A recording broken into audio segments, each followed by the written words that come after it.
Alright, so there's a kid who's 11 years old that's going to prove God with science. But first, he's going to give a lot of bad logical arguments for it. So he's 11. He's graduating from St. Petersburg College with an associate arts degree. It's pretty darn impressive. His father is a Greek Orthodox pastor, and so that's probably why the kid believes in God. His dad's telling him things like, God gave you this gift, don't waste it. Well, I agree that he shouldn't waste his gift, if you want to call it that. But I don't know about the God part, but okay, whatever. And, so he's a kid genius, and that's reason enough to be interested in him. But what got the attention of people is that he's made this video where he's talking to somebody, I guess. I don't know if it's father or somebody else, I don't know. But anyways, he's talking to a couple of grown-ups about how he's going to totally prove God using science eventually. But until he does that, of course he's going to use bad logic, because it's not like the grown-ups had anything to do with telling him what to say. Even though these things have been said many, many times by many different theists in many different ways. So this argument isn't anything new, nor is it anything clever. Now it's just coming from a kid who's also really smart. Woohoo! Let me know when he's done the science to prove God, then I'll be interested.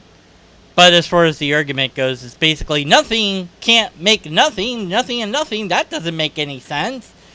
So it's got to be something other than the new universe, because universe isn't infinitely old. I don't know who the bleep is still claiming that, other than theistic apologists who say that the universe isn't infinitely old, as if that's still a claim being made by anybody at this point.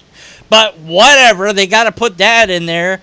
And then, well, of course, the thing can't be the universe because the universe wasn't there, and it can't be nothing because that doesn't make sense. Therefore, it has to be something else, and that something else is, of course, God, because it can't be something other than God. That would just be ridiculous and silly. No, so it's got to be God and his particular version of God to boot, because, of course, that's how you do it. You do science by assuming that your conclusion is true and then going looking for it, trying to prove it with science. Throw more science at it. Maybe I can prove it this way. And here's what you're going to have at the end of the day. He might succeed in doing what he wants. So he wants a PhD by the time he's 18. He might very well succeed. It might even be in astrophysics or in physics in general. It might be. So here's the thing. If God could be found using science, that would be amazing. But what is God? You'd have to figure that out, because how are you going to find the thing unless you know what you're looking for? And what is it? What would it look like? It's outside of the universe? Well, where? What does that look like? How do you see outside of the universe?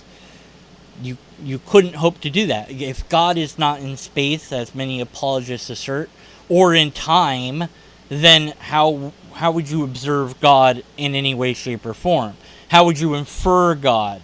How would you explain God's mechanisms? How does God think? How does it act? How does it exist? What makes God God? What is it made out of? It's not made out of atoms and particles like we are, so what is it made out of? You can't say it's made out of nothing, because that doesn't make sense. Some apologists have tried to say that God's made out of God, which doesn't make sense, because that's not really an answer, is it? If God exists, then it exists as a entity of some sort, and that entity would have some sort of explanation of how it works and why it works that way. Even if it has always existed, there would still be a way to understand these things. Apologists love to assert that nothing could be more rational than the idea that something comes from nothing, so they posit a thing that's always been, and then say, but this something that's always been can make something else out of nothing. Because the only thing that's been, the only thing that is the entity, is the God. That's all that exists. So God isn't making the universe from God, it's making the universe out of nothing. So nothing from God making something from nothing somehow makes sense. Yeah. No. Doing apologetics is not science. And kid, look, it's not like he's going to hear this video, but if he did somehow, if you're going to find God, it's probably not going to be the God that you believe in right now. Are you willing for that to happen? Are you open-minded enough to consider that your concept of God is wrong?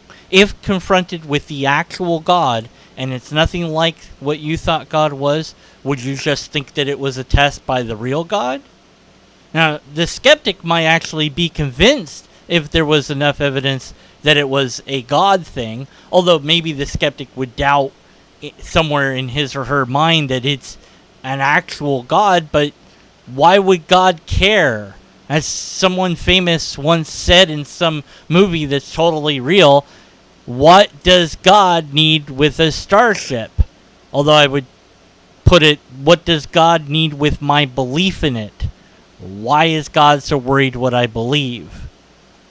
I would think that what I do or don't do might be important, but then again, why would that matter to God? It's God! It's above that, wouldn't it be? I mean, maybe God is so above all of these things that we don't even matter to it.